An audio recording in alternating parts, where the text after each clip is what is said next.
আমি বিএনপি সভাপতি দেওয়ান ইন্তেজারি বলছি। আমাদের পার্টিটা আসলে খুবই অসহায় হয়ে গেছে এবং আমাদের পার্টিটা আমরা সৃষ্টির পরে এটা আমাদের বাজেট শেখ হাসিনা মেরে দিচ্ছে। এবং আমি মনে করছিলাম যে ডক্টর ইউনূসও আমাদের পার্টি যেহেতু উনি ইউনাইটেড নেশনে গেছে, ফার্স্ট তো আমাদের পার্টির টাকা আমরা এই ডিফারেন্ট দেয়, কিন্তু সৎ মানুষ নলেজ নিশ্চিত মানে উল্টা উল্টা করবে না। কিন্তু উনি এই টাকা পয়সা পায় এসে বাংলাদেশে সোশ্যাল বিজনেস সে বাংলাদেশে না করে সে বিভিন্ন কান্ট্রিতে সোশ্যাল বিজনেস চালু করছে। এবং বাংলাদেশে সে যে কাজ শুরু করছিল সেটা হচ্ছে হাট বাজারগুলোতে যেসব ফুটপাতের দোকানপাট আছে এগুলো সব ভাঙা, আওয়ামী লীগের অফিস ভাঙা।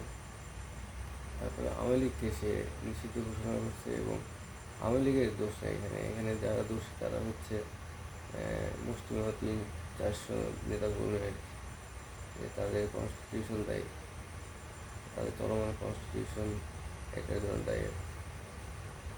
আমরা তো আমাদের যে বেজ, আমাদের যে ক্রিয়েশন সেটা তো আপনারা বুঝতে পারছেন যে এটা ডেমোক্রেসি এবং আমাদের যে বেঙ্গলের ন্যাশনালিজম আছে সেই ন্যাশনালিজমকে আমরা আইডিওলজি হিসেবে চিন্তা করছি। আমাদের ম্যানিফেস্টো হচ্ছে শেখ মুজিবুর রহমান যেহেতু বাংলাদেশের স্বাধীন করছে, সুতরাং আমরা শেখ মুজিবুর রহমানের নামে একটা কাউন্সিল রাখছি পার্টি এবং একটা রাজনীতি করছেন। যারা যারা শেখ মুজিবের অনুগামী, যারা শেখ মুজিবকে পছন্দ করে, এরা শেখ মুজিবের আদর্শে উদ্দীপিত এবং এরাই শুধু এখানে আসতে পারবে। আমি আরেকটা কথা বলে দিই, সেটা হচ্ছে বাংলাদেশ আওয়ামী লীগ যে ঘটনা ঘটাইছে, বিএনপিও যে ঘটনা ঘটাইছে,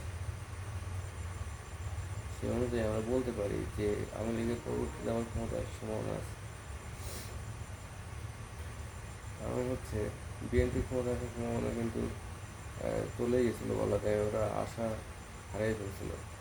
সেখানে আবার কীভাবে যেন তারা এই বাংলাদেশ আওয়ামী লীগের আগ্রাসনের কারণে বিএনপি ডিস্ট্রয় হওয়া শুরু করে এবং বাংলাদেশে গণতন্ত্রের মরণ হয়। এই গণতন্ত্রের পুনরুত্থানের জন্য আবার এই ভাঙাচোরা বিএনপিকে দাঁড় করানো হচ্ছে। আর যেখানে বিগত 5 বছর এই বিআইপি বাংলাদেশ ইন্ডিপেন্ডেন্ট পার্টি 5 বছর যাবে অনুমোদিত, অথচ এরা বাজেট পাচ্ছে না, পৌঁছে দিতে পারতেছে না, বিভিন্ন টাইপের সমস্যায় জর্জরিত হয়ে পড়ছে।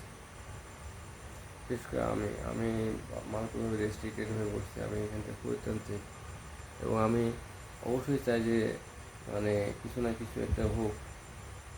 আপনার যে রাজনৈতিক পরিস্থিতি সৃষ্টি করছেন সারা বাংলাদেশের রাজনৈতিক যে ফিল্ড, সে ফিল্ডে গণতন্ত্র তো উপেক্ষিত হয়েছে, আবার গণতন্ত্র উপেক্ষিত হতে চলছে।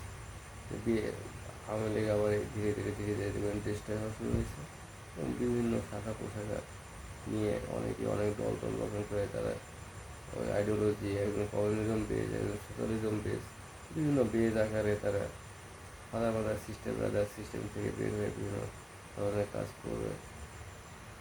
পরিবার কেন্দ্রিক রাজনীতিতে আমরা বিশ্বাসী না। আমরা স্কিল ডেভেলপার, যার দক্ষতা বেশি, যার গ্রহণযোগ্যতা বেশি, তাকেই আমরা আমাদের দলে মানে নিয়োগ দেব।